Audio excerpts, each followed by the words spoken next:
So, folks,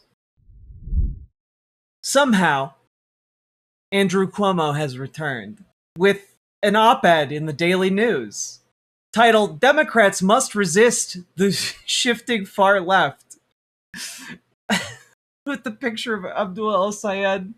I just, can we just, before we dive into this, because we are going to dive into it, the absolute audacity of this man to get clobbered by Zoran Mamdani, who's maybe one of the most popular socialist politicians in U.S. history, to then resurface to write about how Democrats need to resist going too far left, as Zoran Mamdani just, absolutely dominates. Just real quick, I want to throw this up here. This is just a throwaway thing that happened a little over a week ago that I just thought was neat. I've been meaning to talk about. But they pledged to come up with a new kind of heating system and cooling system for the New York City subway system.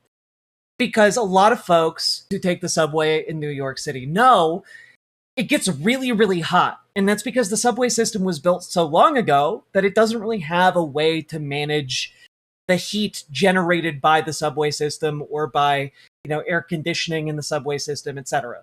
And so Zoran Mamdani got on it. Let's hear what he came up with.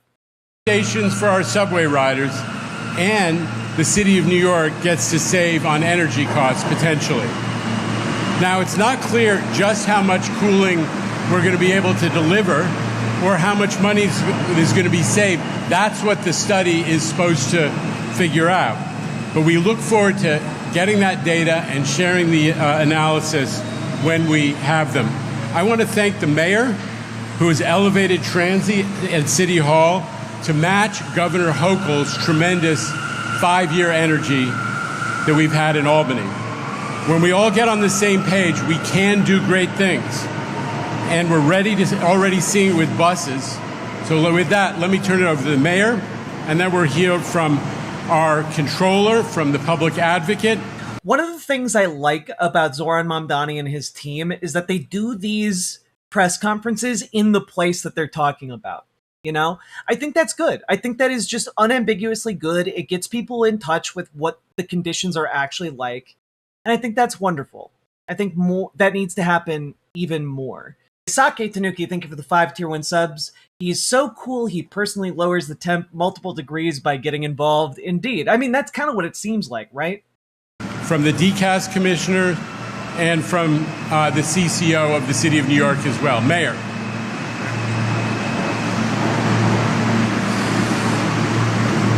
Good morning, everyone. Thank you, Chair Lieber. It is a pleasure to be here alongside so many partners in government as we announce the transformation of the Chambers Street station.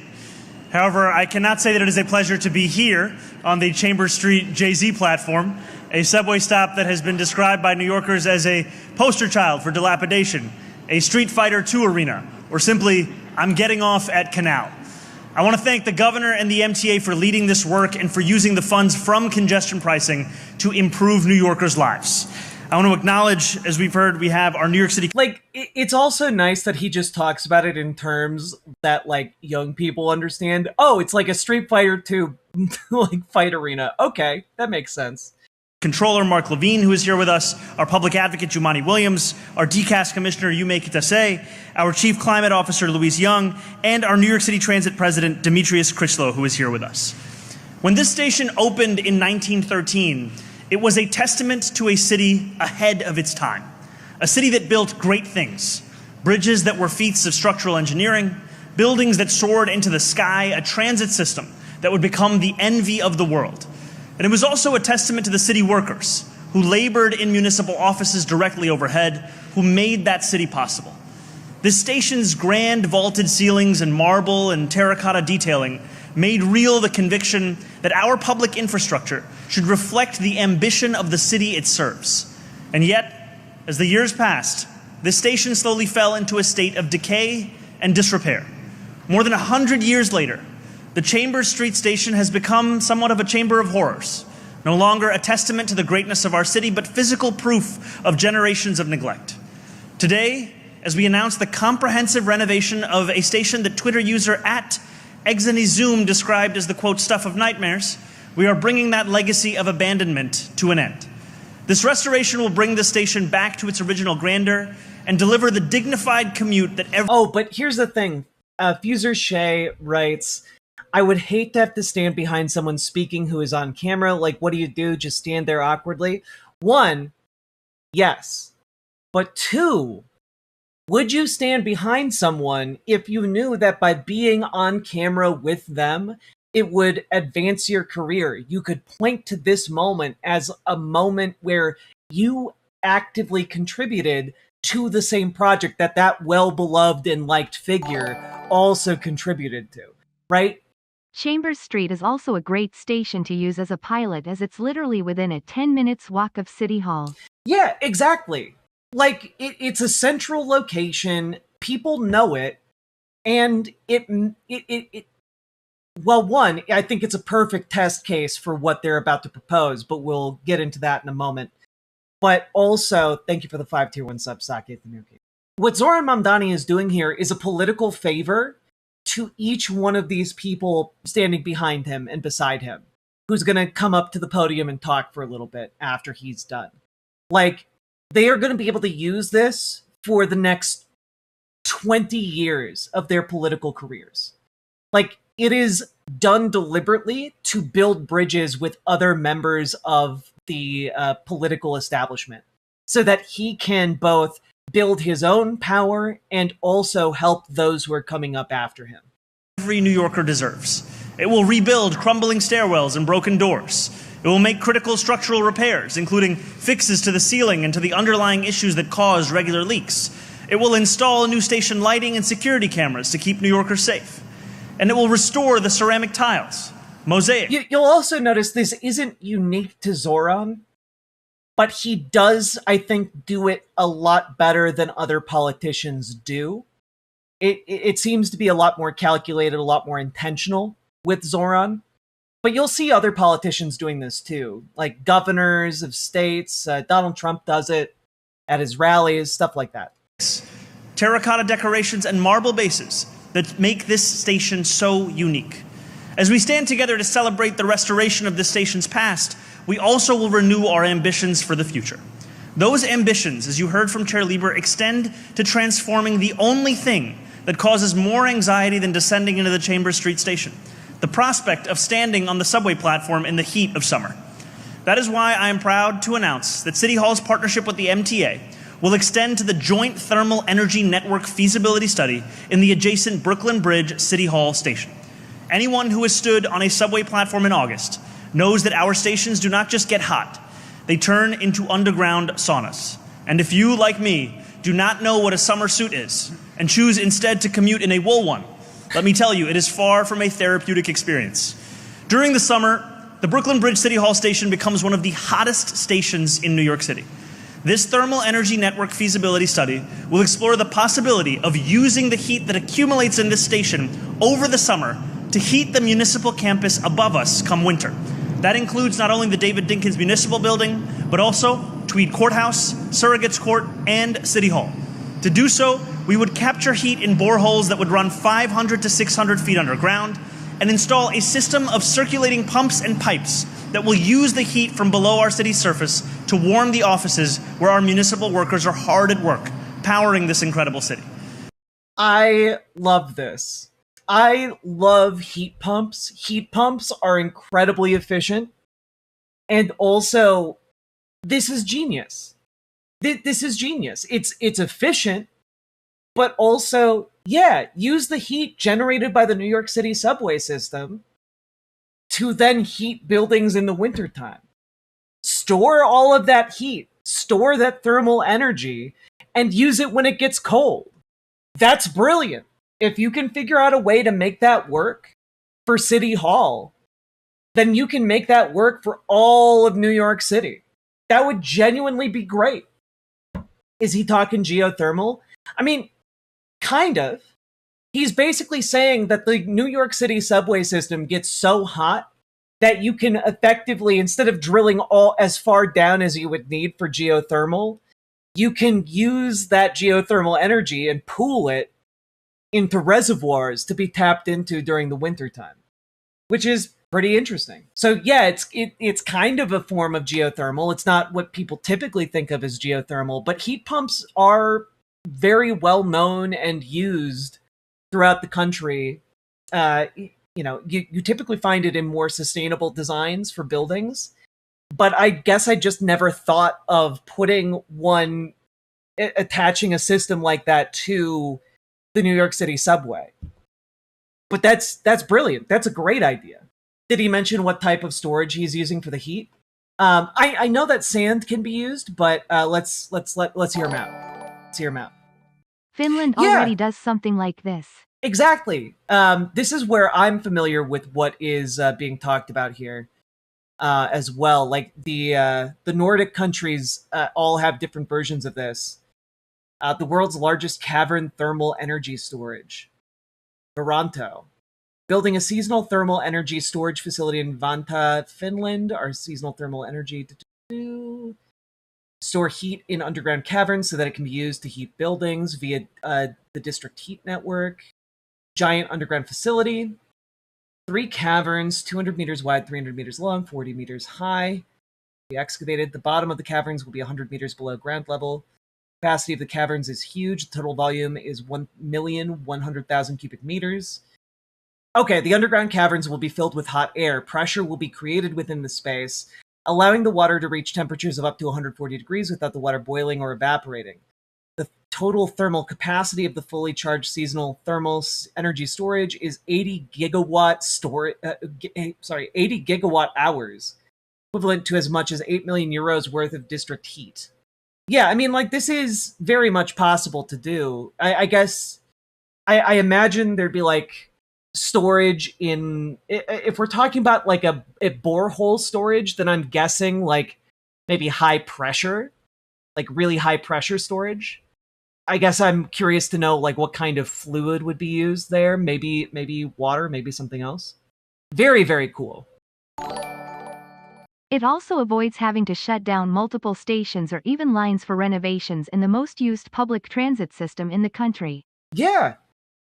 I just think that this is really cool. Like this is, let me put it this way, if I was playing like some kind of management colony sim, like oxygen not included, this would be a brilliant technology to unlock to fix a very persistent problem of overheating. And I think that that's great. It's great to see this rolled out on the subway. This would be the first thermal energy system of its kind in any American transit system. A historic feat that would not only help the city to save money and limit steam consumption, but help us mitigate the extreme level of heat in our subway stations. Through both the renovations and the thermal energy network, we would be making these stations cool again. And we'd be making what is old new. See what he did there? I gotta give it to him. I cannot do a Marge Simpson voice, I'm sorry. Again.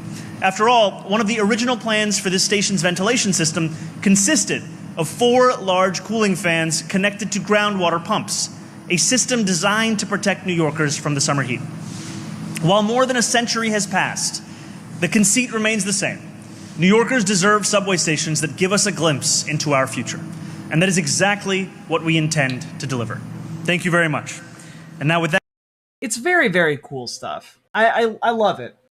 But like Zoran's over here tackling problems that have plagued like the New York City subway system for, 100 years. And meanwhile, Andrew Cuomo's over here writing op-eds about how actually, farther left Democrats are the devil. All right, let's dive into it. This political season, the major dynamic among Democrats is an ideological contest. I love that he puts air quotes around ideological. Between the new far left and party moderates. I think it's less ideological than primordial. Ooh, we're going back to the soupy ooze, the primordial ooze from whence we all came. All life on Earth, primordial conflict between the far left and moderates. When when the primordial oozes were divided between the moderates and the far lefts. The far left oozes, of course, became modern humanity. And the more moderate oozes slowly morphed into what today we recognize as the Republican Party. Uh, but let's continue. Democrats are angry and frustrated. That anger is driven primarily by President Trump, compounded by surrounding himself with America's richest and most powerful. So I do want to say the anger isn't primarily being driven by Donald Trump. The anger pre-existed Donald Trump. Donald Trump is exacerbating all of the lines of anger that previously existed. It's a massive inflammation of the pre-existing anger. And that inflammation, it's important to note, didn't come out of nowhere. Like, Trump obviously did make it worse, but people were still economically struggling and needing Medicare for all before Donald Trump. People were still upset at police brutality before Donald Trump. Before introducing like a masked terrorist organization to operate as secret police in our communities, people were pretty upset about government overreach. So I do want to point out Andrew Cuomo's already very off his game, if he ever had a game to begin with. Bernie Sanders' decades-old cry against oligarchy now resonates because the moment has met the message. Economic hardship for working families and young people exacerbates their frustration and disenfranchisement, while a tepid Democratic leadership response adds to anti-establishment sentiment. The anger doesn't stop there.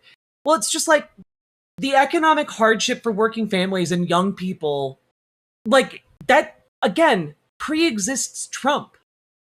The 2008 financial collapse pre-exists Trump. We have never recovered from 2008.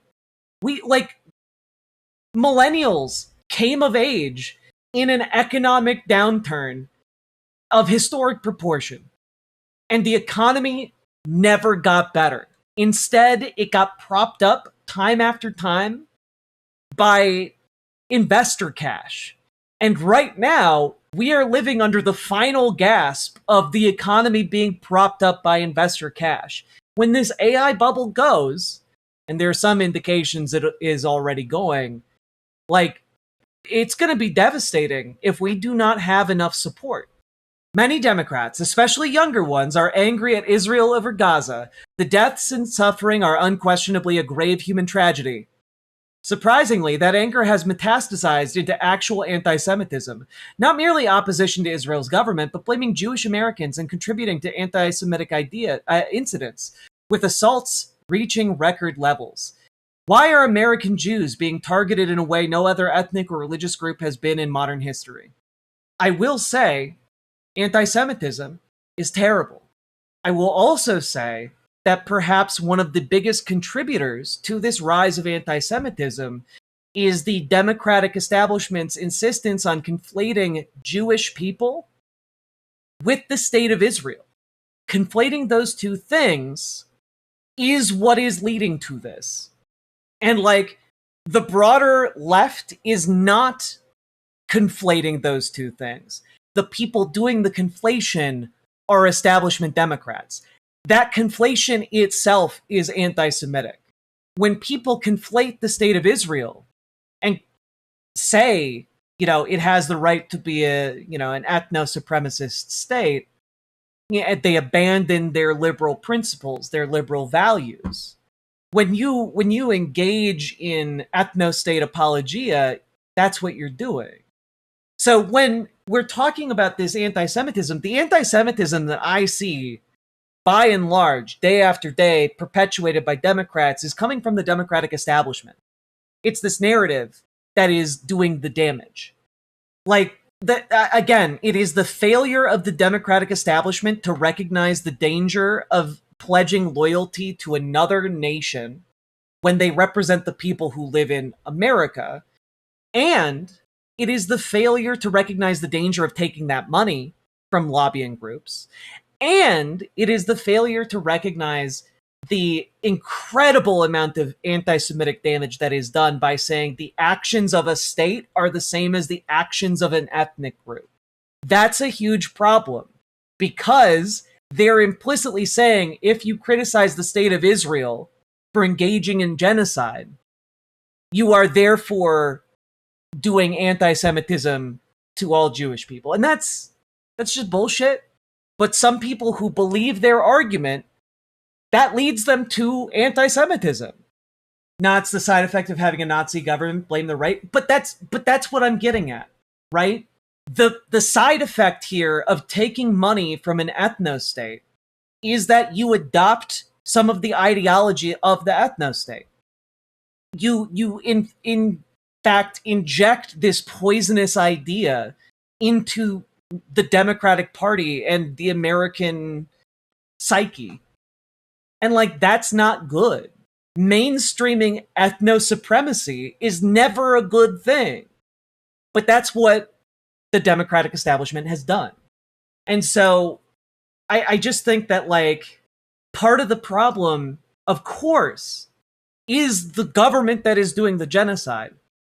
But then there is a level of complicity that the Democratic establishment is engaged in to support that.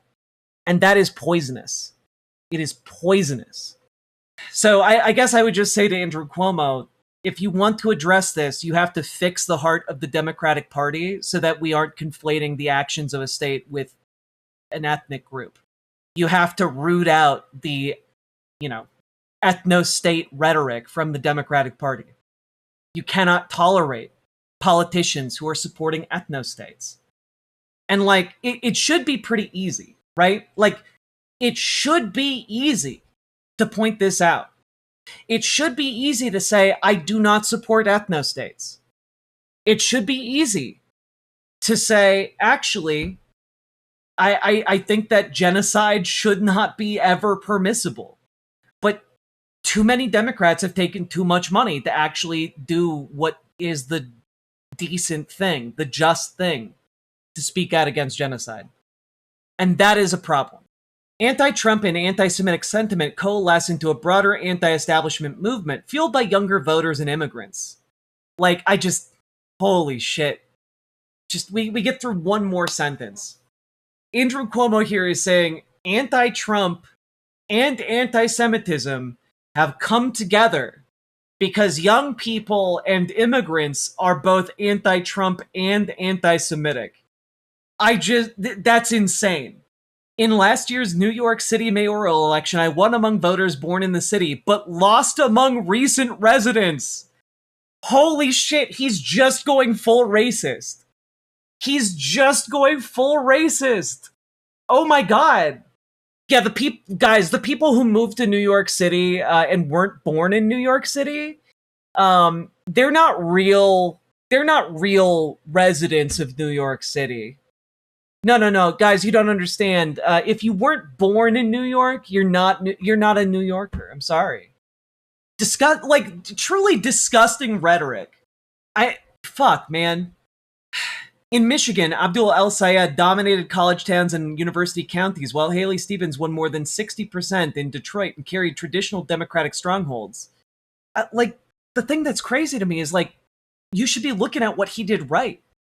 You should be looking at what he did right to win over outside of Democratic strongholds. Because the Democratic strongholds aren't the places you need to win over when we're talking about a general election. This is more about emotion than ideology. If ideology were driving it, the movement would select candidates best positioned to defeat Republicans. That's not what you do in primaries. In primaries, you vote for the candidate you most want to see in office. Because guess what? The algorithm that Democrats have used, especially establishment Democrats have used to determine who is and is not going to win elections, has been utterly destroyed in this current era.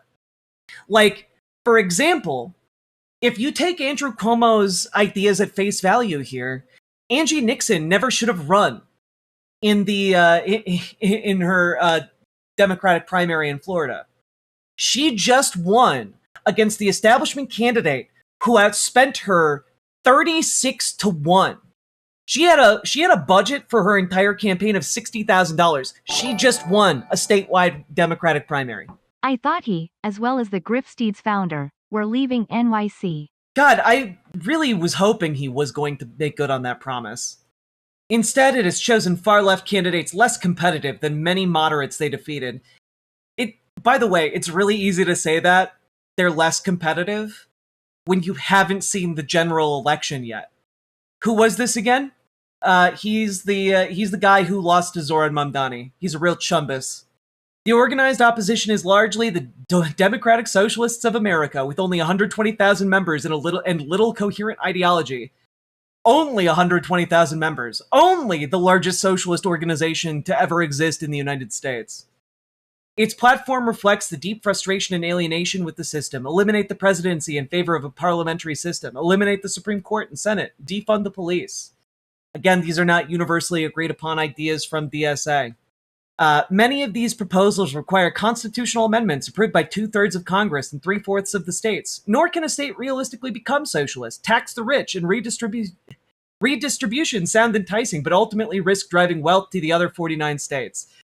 Again, you said that was what was going to happen in New York City, and yet here you are, still apparently in New York City. But I will also say, the pied-à-terre tax has happened in New York City, and guess what? The rich aren't fleeing the city. This is insane, dog. I'm sorry. I'm so sorry here. This is insane. I lost. Here's why the voters were wrong.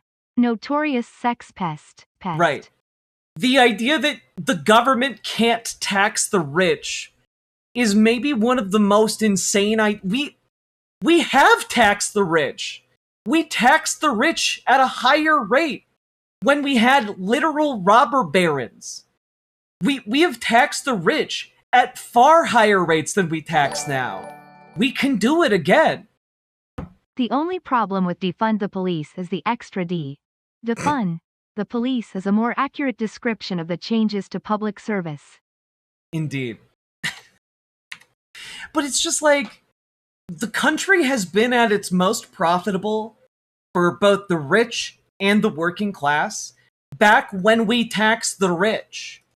What should Democrats do? I also just want to point out that taxing the rich doesn't make the United States a socialist country.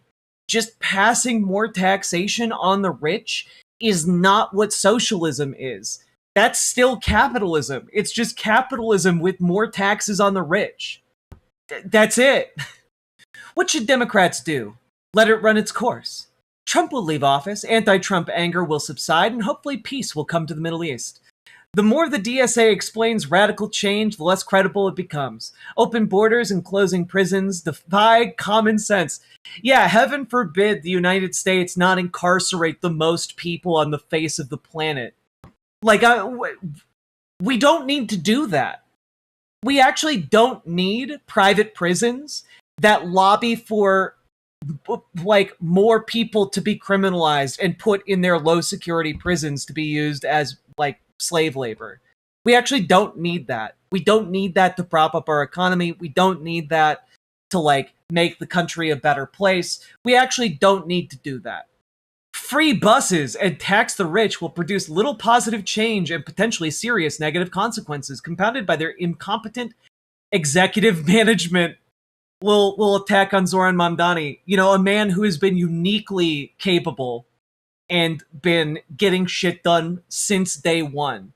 But sure.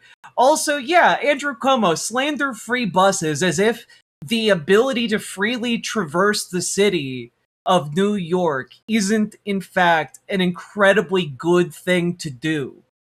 But, hey, Ferris, that is how it comes across. It comes across like him saying, you lefties, you want to end slavery? That's insane. You're crazy. It's just yeah, we should end slavery. We should end the private prison industrial complex. We should do that, actually. Wait, what? You want free buses? Yeah, we should do that, actually. It turns out working class people being able to get where they want cheaply for free and lowering the cost of enforcement. Because guess what? It actually costs a lot of money to enforce tolls and fares on buses and subways, just as an FYI. We don't need them. The short-term danger is November. Democrats will do well. History favors the non-incumbent party in midterms, while the Iran war and gasoline prices will matter. But another force in is America's instinct for balanced power. Trump's presidency has been extraordinarily dominant. Americans distrust unbridled power and will support Democrats simply to restore a check on the president. I fear that the far left will then claim responsibility for victory, strengthening its movement into 2028 and pressuring moderates to capitulate. That creates an opening for Republicans. Extremists can win blue states, but presidential elections and congressional control are decided in purple states, and America will not elect extremists and socialists. Which is an incredibly rich thing to say, coming from a man who got defeated by a socialist who's just been doing shit nonstop to make the city a better place. Now, this is the actual reason he's scared, by the way, is because people like Zoran Mamdani, who get elected as a socialist to office right now in this transitional moment, they know that they're in a spot. They're in a difficult position. You need to focus on getting shit done and delivering results so that people know that when they elect socialists, they get results, right? That's what is the number one priority of socialists who get elected to office. And what Andrew Cuomo is afraid of here is socialists actually delivering on these promises. What happens to this argument if Zoran Mamdani actually does deliver free buses? What happens to this argument if people start pointing out that various municipalities across the United States have already delivered free buses? What happens if you point out that, well, actually saying we should have government-provided childcare, that's already a thing that's done in parts of the United States, and we can do it in new parts too. What happens if you point out that municipal grocery stores and municipal liquor stores have existed across the Midwest for 100 years, operating without problems?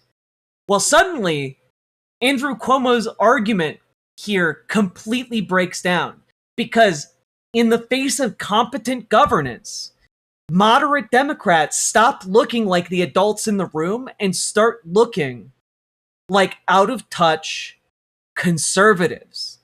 And right now, especially, Democratic voters hate conservatives.